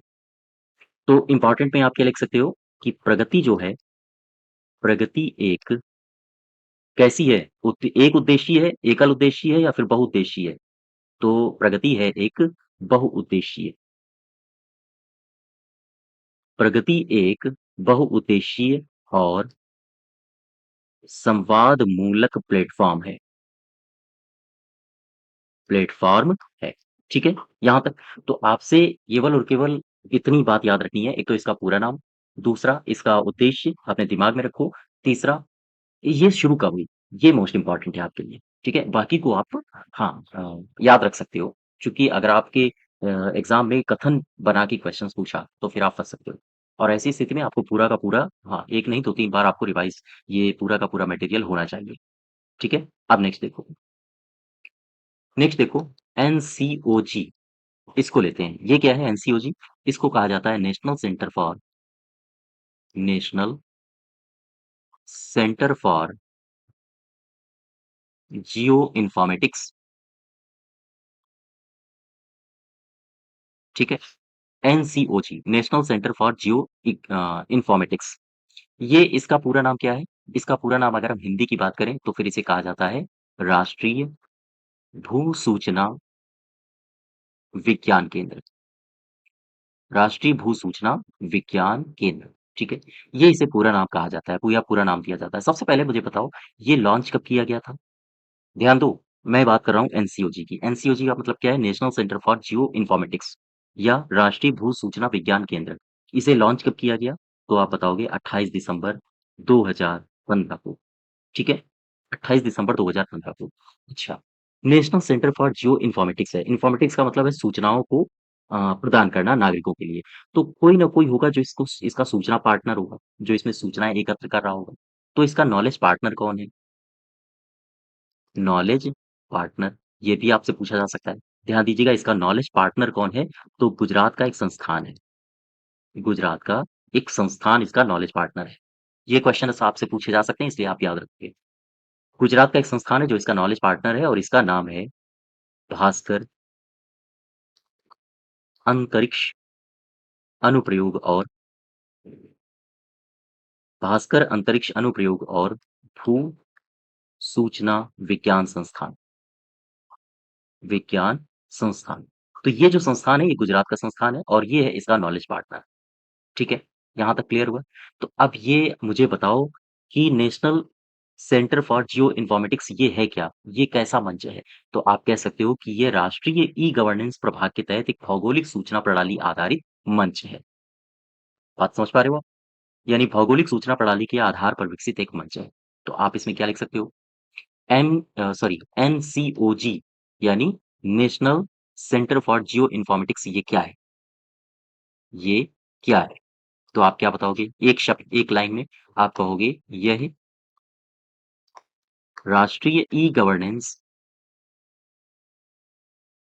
प्रभाग के तहत एक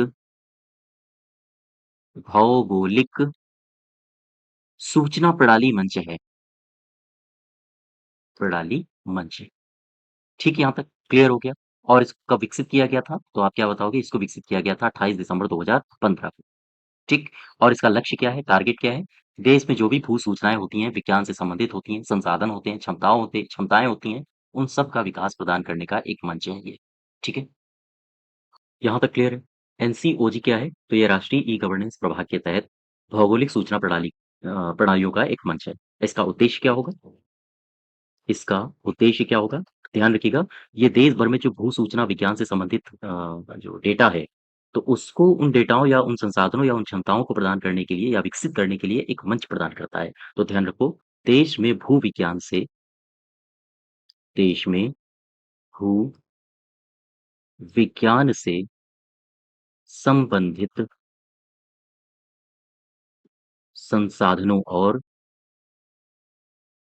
क्षमताओं के विकास के लिए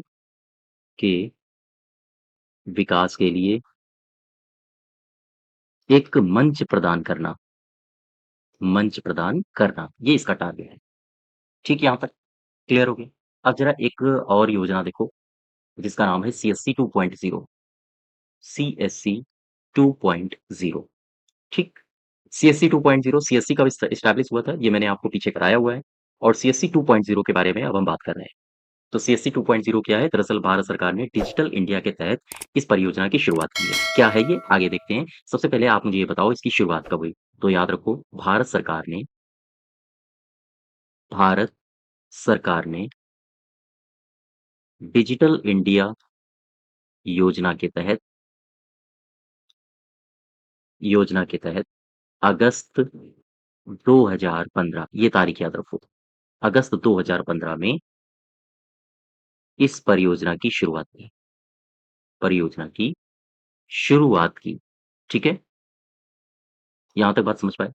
क्यों शुरुआत की गई? क्या टारगेट है? किसे लक्षित किया जा रहा है? क्या लक्ष्य साधा जाएगा? तो ध्यान रखिएगा, देश भर में इस योजना के तहत देश भर में 2.5 लगभग 2.5 लाख ग्राम पंचायतों में कम से कम सीएससी की स्थापना करना इसका लक्ष्य है। तो देश भर में 2.5 लाख ग्राम पंचायतों में कम से कम एक सीएससी की स्थापना करना, ये इसका लक्ष्य है। क्यों इसको स्थापित किया जा रहा है? ताकि जो नागरिक हैं, वो केंद्रीय सेवाओं का लाभ उठा सकें।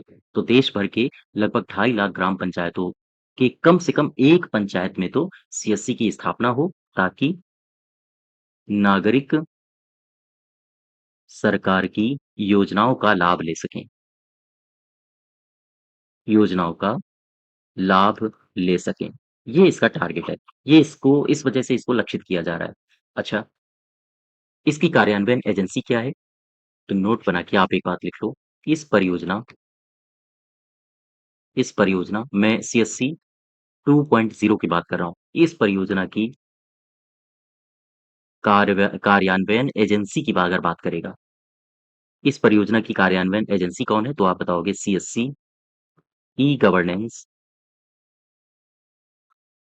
Services India limited. ये इसकी कार्यान्वयन एजेंसी है, ठीक है? या हम कहें सीएससी स्पेशल पेपर व्हीकल। तो अगर आपसे पूछे सीएससी 2.0 की कार्यान्वयन एजेंसी कौन है? तो CSC e governance services India limited इसकी कार्यान्वयन एजेंसी है। सीएससी क्या है? ध्यान दीजिएगा, ये किसके द्वारा संचालित होती है? अगर आपसे ये पूछे सीएससी को कौन चलाता है या सीएससी का संचालन कौन करता है? तो आप क्या बताओगे? आप बताओगे सीएससी एक आत्मनिर्भर उद्यमिता मॉडल है, ठीक है? सीएससी क्या है? ये एक आत्मनिर्भर उद्यमिता मॉडल है, जिसे ग्राम स्तरीय उद्यमी चलाते हैं।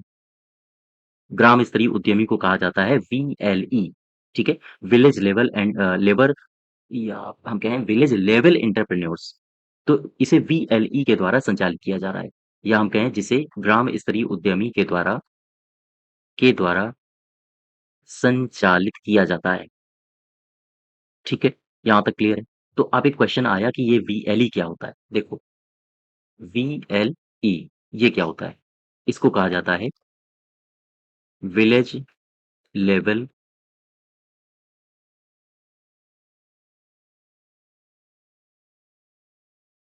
Level entrepreneur.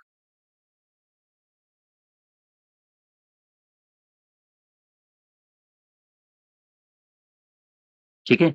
VLE। तो VLE क्या है? दरअसल जो CSC योजना होती है, कॉमन सर्विस सेंटर योजना, तो उसका मुख्य अगर कर्ता-धर्ता आपसे पूछा जाए तो यही होता है VLE। ग्राम स्तरीय उद्यमी इसे कहा जाता है। तो हिंदी में भी आप लिख लो, इसे ग्राम स्तरीय उद्यमी कहा जाता है। ठीक है? जिसे आप VLE विलेज लेवल एंटरप्रेन्योर कहा जाता है या आप कहते हो। तो ये है कौन? ये दरअसल CSC योजना का मुख्य कर्ता-धर्ता होता है। तो कुल मिला के सीएससी योजना किसके इशारे पर काम करती है या कौन इसे संचालित करता है? तो यही करता है विलेज लेवल एंटरप्रेन्योर। ये जो वीएलई है, इसे ऑपरेटर के रूप में भी जाना जाता है। ऑपरेटर के रूप में या आपसे अगर पूछा जाए सीएससी योजना का ऑपरेटर किसे कहा जाता है? तो यही है, आप ध्यान दीजिएगा, वीएलई को कहोगे आप। इसे ऑपरेटर के रूप में भी जाना जाता है। ठीक है? यहाँ तक बात समझ गए? अच्छा, तो लक्ष्य क्या साधा जा रहा है? लक्ष्य लगभग वही साधा जा रहा है कि लगभग 5.5 या फिर हम कहें 5.4 लाख वीएलई नेटवर्क को इस योजना के माध्यम से जोड़ना, ठीक है? अब एक क्वेश्चन ये आता है कि वीएलई का कार्य क्या होता है? ये जो विलेज लेवल एंटरप्रेन्योर्स होते हैं, वीएलई क्या कार्य करता है? इसका काम क्या होता है? तो ध्यान रखिएगा, इसका मुख्य काम होता है, जो सरकारी योजनाएँ हैं, उनको नागरिकों तक पहुँच प्रदान करना, यानी कि नागरिकों को विभिन्न परियोजनाएँ नागरिकों को विभिन्न परियोजनाओं को पहुँचाना, ये इसका मुख्य लक्ष्य हो गया, सबसे पहली बात। दूसरा, इसका मुख्य लक्ष्य क्या होता है? वीएलई जो होता है, वो गाँव में उद्यमिता और रोज़गार के अवसर को भी बढ़ाता है, ठीक है? चूँकि आप देखोगे एक ऑपरेटर मान लीजिए किसी गाँव में कंप्यूटर लेके बैठा है, तो जब उसके पास काम ज़्यादा होगा, तो फिर वो अपने आस-पास और भी बच्चों को जोड़ेगा। तो हम कह सकते हैं कि इसका काम क्या होता है?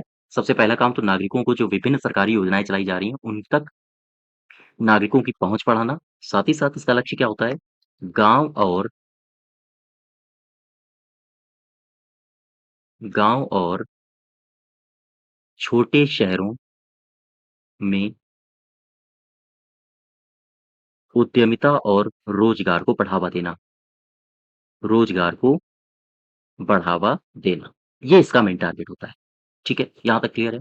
अच्छा, सीएससी स्कीम अगर आपसे पूछा जाए, ये तो देखो ये जो योजना थी सीएससी कॉमन सर्विस सेंटर 2.0 इसकी शुरुआत कब हुई थी सीएससी 2.0 तो अगस्त 2015 में। लेकिन मैं सीएससी की बात नहीं कर रहा हूँ। अब मैं बात कर रहा हूँ आपसे सीएससी 2.0 नहीं बल्कि मैं बात कर रहा हूँ सीएससी की। तो एक इम्पोर्टेंट बात ये भी है, इसको भी आप याद रखो। एनईजीपी नेशनल ई गवर्नमेंट प्लान या प्रोग्राम के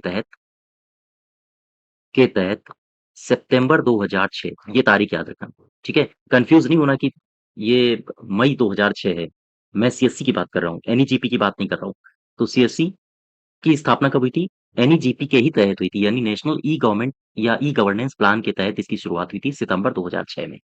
तो सितंबर 2006 में सीएससी स्कीम को भारत सरकार ने स्वीकृति दी, ठीक है? स्वीकृति दी थी। तो ध्यान रखिएगा, इसमें शायद ये क्वेश्चन मैंने आपको मॉडल पेपर में भी करवाया था, तो वहाँ आप लोग बहुत कन्फ्यूज़ थे। ध्यान रखिए एनईजीपी की शुरुआत कब हुई है? तो आप बताओगे 2006 में जो आपने तारीख बताई थी। लेकिन मैं बात कर रहा हूँ सीएससी स्कीम की। सीएससी स्कीम कब शुरू हुई थी? सितंबर 2006 में, ठीक है? अभी मैं बात करूँगा एनईजीपी के बारे में भी। तो सीएससी स्कीम कब शुरू हुई? सितंबर 2006 में। इसे भारत सरकार ने स्वीकृति प्रदान की थी। किसके तहत? एनईजीपी के तहत, ठीक? अब देखो एनईजीपी क्या है? इसको कब एस्टैब्लिश किया गया? देखो एनईजीपी यानी कि राष्ट्रीय ई गवर्नेंस योजना। एनईजीपी को समझने से पहले एक टॉपिक समझ लो एसडीए ये क्या होता है? ये एक लाइन का है या हम कहें एक ही 2-3 लाइनें हैं जो आपको याद रखनी है इसमें। एसडीए क्या है? एसडीओ को कहा जाता है state designated agency. State designated agency, इसे कहा जाता है हिंदी में राज्य नामित एजेंसी, ठीक है? स्टेट डेज़िग्नेटेड एजेंसी या आप कहो राज्य नामित एजेंसी। क्या है ये? दरअसल ये राज्य सरकार की एजेंसी होती है, जो कॉमन सर्विस सेंटर चल रहे हैं ना राज्य में, उनकी निगरानी करती है, उनके कार्यान्वयन के लिए ये ज़िम्मेदार होती है। तो ध्यान रखिएगा बस इसमें इतनी ही बातें हैं। यह एक राज्य सरकार की राज्य सरकार की एजेंसी है, ठीक? जो क्या काम करती है? राज्य में कॉमन सर्विस सेंटर जो राज्य में कॉमन सर्विस सेंटर के कार्यान्वयन के लिए ज़िम्मेदार है। कार्यान्वयन के लिए क्या है? ज़िम्मेदार है। एसडीए स्टेट डेज़िग्नेटेड एजेंसी, ठीक है? तो इसमें आप इतनी ही बात याद रखो, राज्य में कॉमन सर्विस सेंटर के कार्यान्वयन के लिए ज़िम्मेदार एजेंसी कौन-सी है? SDA state designated agency. अब ज़रा नेक्स्ट देखो, ई-गवर्नेंस परियोजना, राष्ट्रीय ई-गवर्नेंस परियोजना, ठीक है? ये क्या है? आओ इसको समझ लेते हैं। राष्ट्रीय ई-गवर्नेंस परियोजना, इसे कहा जाता है इंग्लिश में एनईजीपी।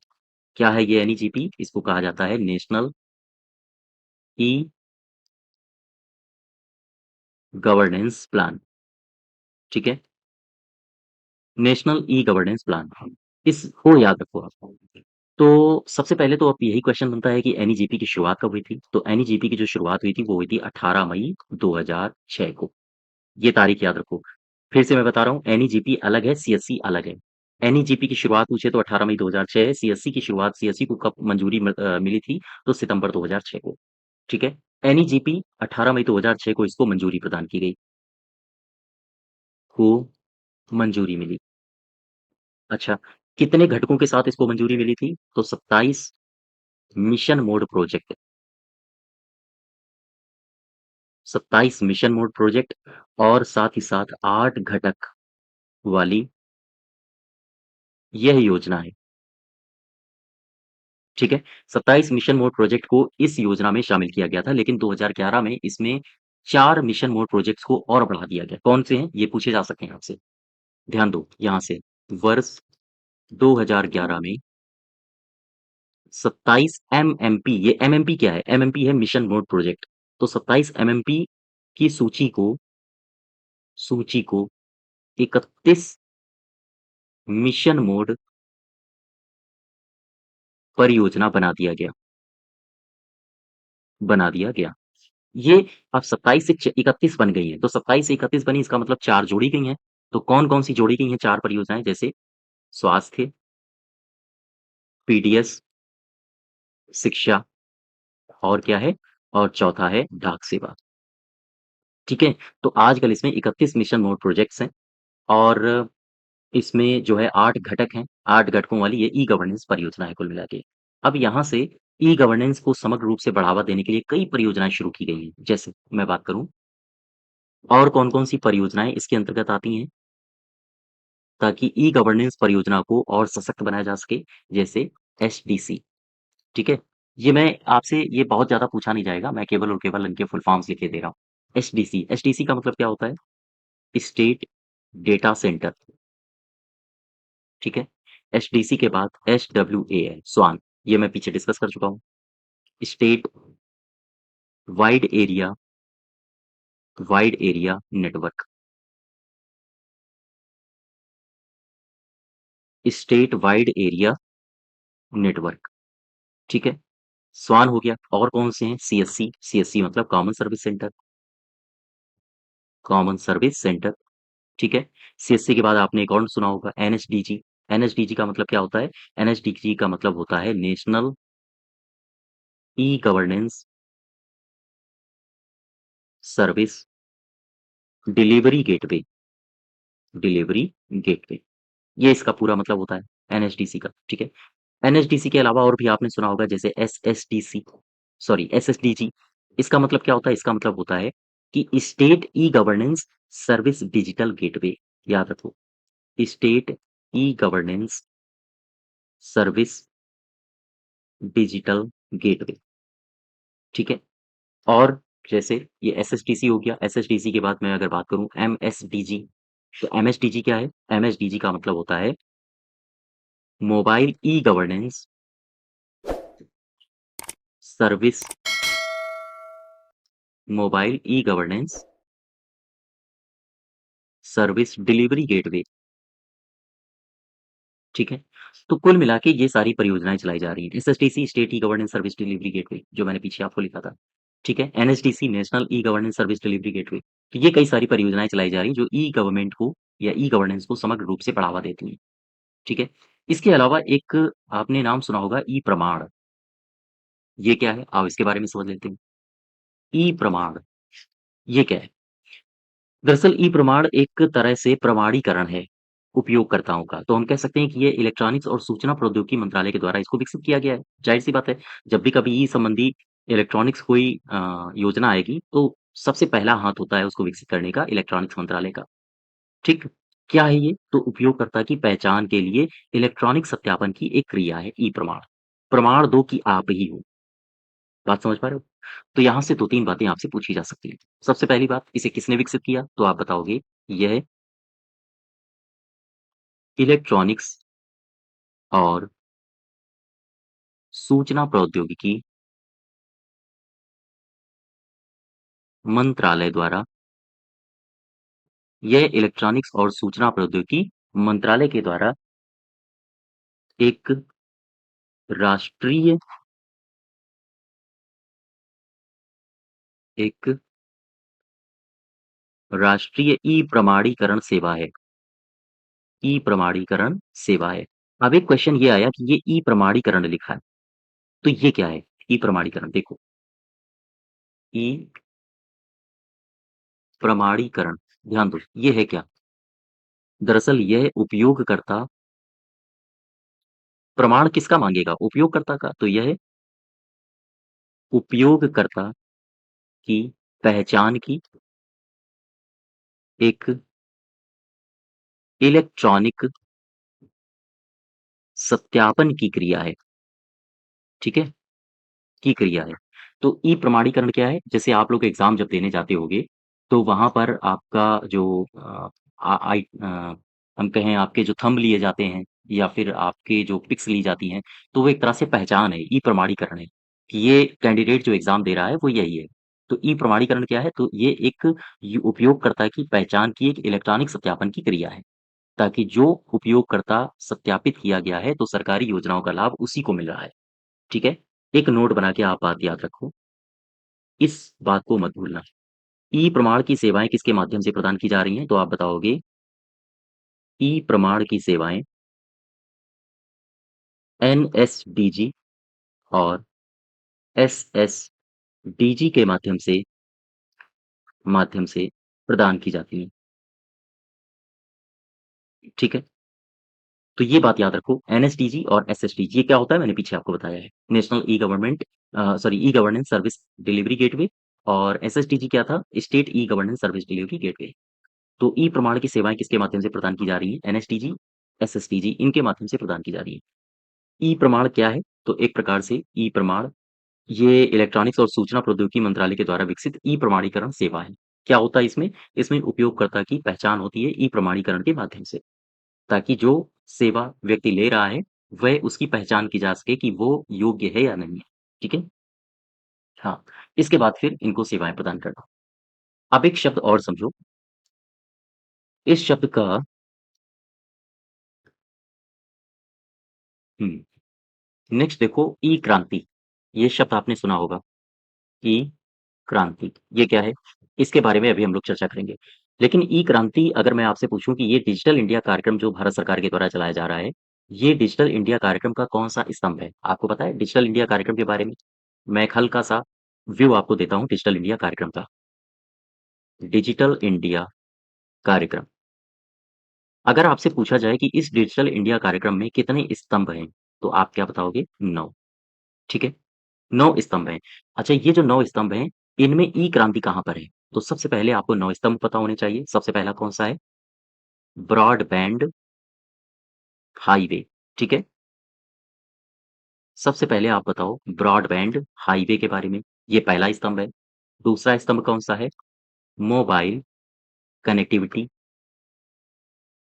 मोबाइल कनेक्टिविटी तक सार्वजनिक पहुँच, सार्वजनिक पहुँच ये दूसरा स्तंभ हो गया। तीसरा स्तंभ इसमें कौन-सा है? तीसरा स्तंभ है सार्वजनिक इंटरनेट एक्सेस प्रदान करना, एक्सेस कार्यक्रम, ठीक है? चौथा इसमें कार्यक्रम कौन-सा या चौथा स्तंभ कौन-सा है? टोटल मैं 9 स्तंभ की बात कर रहा हूँ। चौथा स्तंभ है ई-गवर्नेंस। ये बात आप याद रखोगे, भूलना नहीं है। आपसे अगर पूछा जाए कि डिजिटल इंडिया कार्यक्रम के जो 9 स्तंभ हैं, उनमें से ई-गवर्नेंस कौन-सा स्तंभ है? तो आप बताओगे चौथा स्तंभ, ठीक? 5वाँ स्तंभ कौन-सा है? 5वाँ है ई-क्रांति, इलेक्ट्रॉनिक क्रांति को भारत में प्रवेश कराना। ये दोनों ही महत्वपूर्ण हैं आपके लिए, ठीक है? तो ई-क्रांति जो मैं बात कर रहा हूँ आपसे, वो क्या है? वो डिजिटल इंडिया कार्यक्रम के तहत 5वाँ स्तंभ है, ठीक है? इसके बाद आगे 6वाँ स्तंभ है, 7वाँ स्तंभ है, 8वाँ है, 9वाँ है। जैसे 6वें की मैं बात करूँ, तो सभी के लिए सूचनाएँ उपलब्ध कराना, ठीक है? मैं अब लिखूँगा नहीं आपसे, मेरा टारगेट केवल ई-क्रांति तक था। जैसे ये 6वां स्तंभ हो गया, 7वां कौन-सा इलेक्ट्रॉनिक्स विनिर्माण करना, है ना? 8वां हो गया नौकरियों के लिए आईटी का इस्तेमाल करना, इन्फॉर्मेशन टेक्नोलॉजी का इस्तेमाल करना और जो 9वां स्तंभ है वो है जैसे जल्द परिणाम देने वाले परिणामों को प आगे बढ़ाना। तो इसमें टोटल 9 स्तंभ हैं। मैं 9 स्तंभों तक नहीं जा रहा हूँ, मैं केवल और केवल इन 2 स्तंभों को उठाऊँगा। तो डिजिटल इंडिया कार्यक्रम के तहत ई-क्रांति कौन से स्तंभ है? कौन-सा स्तंभ है? तो आप बताओगे 5वां, ठीक? अब इसमें आप यहाँ से देखो 2-3 बातें जो महत्वपूर्ण हैं ई-क्रांति के लिए। सबसे पहली बात एक तारीख याद रखो 25/3/2015 को मंत्रिमंडल ने ई-क्रांति ध्यान दो, मंत्रिमंडल ने ई-क्रांति के दृष्टिकोण और घटकों को मंजूरी दी, को मंजूरी प्रदान की। अगर आपसे पूछा जाए ई-क्रांति के घटक और उसके दृष्टिकोण को मंजूरी कब प्रदान की गई है, तो आप बताओगे हाँ, यही मंजूरी दी 25/3/2015 को। अच्छा, दूसरी बात इसमें क्या याद रखने वाली है कि ई-क्रांति परियोजना में कितनी मिशन मोड परियोजनाओं को शामिल किया गया? तो आप बताओगे इसमें 44 मिशन मोड परियोजनाएँ शामिल की गईं, परियोजनाएँ शामिल की गईं, ठीक? तीसरी बात आप क्या बताओगे? तीसरी सबसे ख़ास बात है और ये बहुत इम्पोर्टेंट है। इस ख़ास बात को आपको याद रखना है। क्या बताओगे आप? ई-क्रांति का आपसे पूछ सकता है विज़न। ई-क्रांति का विज़न क्या है? तो आप बताओगे शासन में बदलाव, शासन में बदलाव के लिए ई-गवर्नेंस में बदलाव, ठीक है? ये आप भूलोगे नहीं। अगर आपसे पूछा जाए कि ई-क्रांति का विज़न और मिशन क्या है? तो ई-क्रांति का विज़न है शासन में बदलाव के लिए ई-गवर्नेंस में बदलाव। इस ई-क्रांति को 44 मिशन मोड परियोजनाओं में संचालित किया जा रहा है और इसे मंजूरी कब प्रदान की गई थी केंद्र सरकार के द्वारा? 25/3/2015 ठीक है? तो ये है ई-क्रांति से संबंधित कुछ बातें। तो ये हमारा टॉपिक है उत्तर प्रदेश में चलाई जा रही ई-गवर्नेंस संबंधी परियोजनाएँ और जो इस टॉपिक में आपने देखा वो भारत सरकार के द्वारा चलाई जा रही कुछ ई-गवर्नेंस संबंधी परियोजनाएँ। तो इसको बार-बार देखिएगा, ठीक है? और अगर आपको कोई सजेशन, कोई क्वेरी हो तो कमेंट बॉक्स में ज़रूर बताना। साथ ही साथ इसकी अगर आपको पीडीएफ चाहिए तो आप हमारे टेलीग्राम चैनल से जुड़ सकते हो, वहाँ से आप पीडीएफ को इसकी डाउनलोड कर सकते हो। तो आज यहीं तक रखते हैं, धन्यवाद।